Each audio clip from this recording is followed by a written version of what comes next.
Good morning dear student, welcome to today's EVS class. Today we will discuss about temporary houses. Student, do you know temporary houses is also known as kacha house. Why it is known as kacha house? That we will read in this paragraph. Temporary houses last for a short time. They are not very strong. Temporary houses जो होते हैं वो बहुत ही छोटे समय के लिए रहते हैं और वो बहुत ज़्यादा स्ट्रॉन्ग नहीं होते. Huts are example of temporary houses. They are made from mud, straw and bamboos. They are mainly found in villages.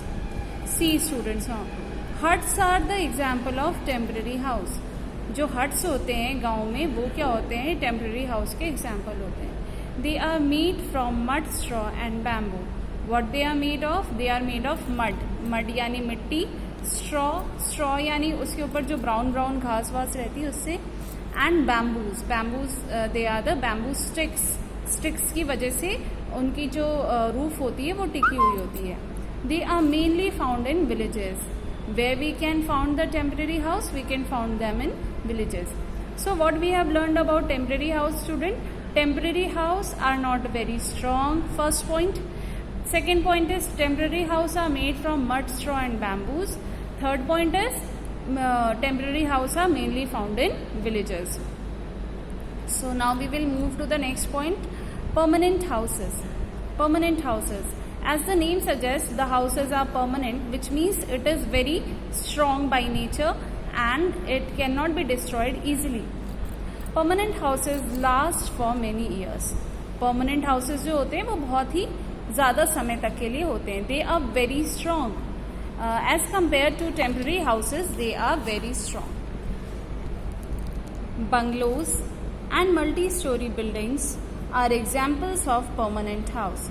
So bungalows यानी बड़े बड़े घर जो दिखते हैं हमें शहरों में, and multi-story building. Now what are multi-story building? A multi-story building is a kind of building which has many roofs on it or many flats on it. That is multi-story building.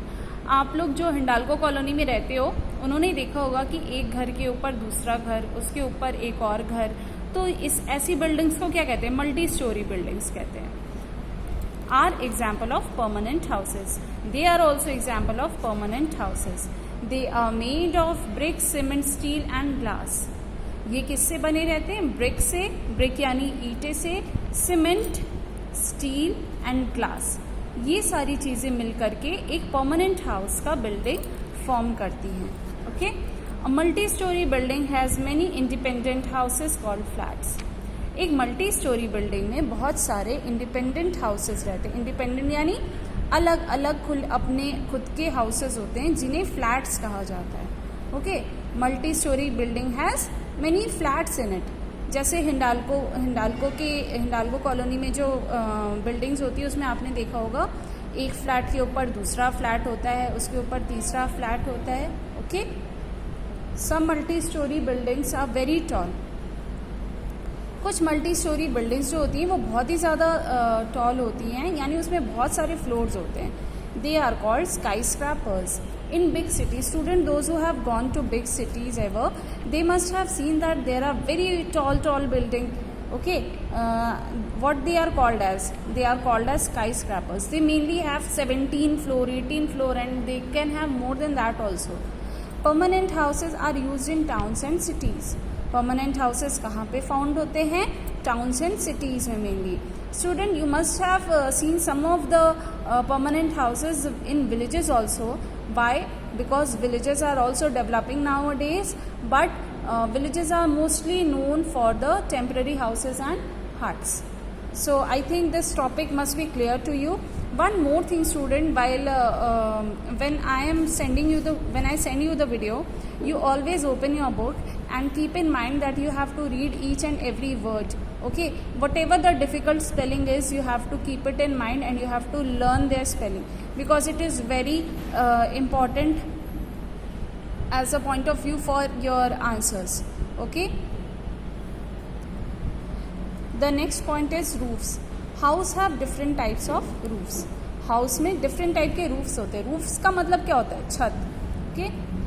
In the plain houses have flat roofs. they are made of concrete and asbestos sheet.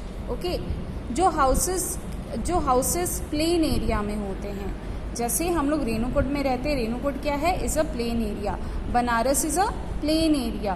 Okay, यहाँ के छत mainly क्या होते हैं, flat होते हैं. Okay, यहाँ के रूफ्स कैसे होते हैं, फ्लैट होते हैं.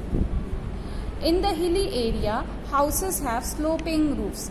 अब देखो, जैसे ऐसे जगह जैसे उत्तराखंड में शिमला, मनाली, ये सब जगह होती है ना, तो यहाँ पे क्या होता है, बहुत सारी बर्फ़ गिरती रहती है, बारिश होती रहती है, तो इससे क्या हो सकता है कि जो रूफ़ है अगर वो फ्लैट होगा तो वो लीक करने लगेगा, जो कि अच्छा बात नहीं है.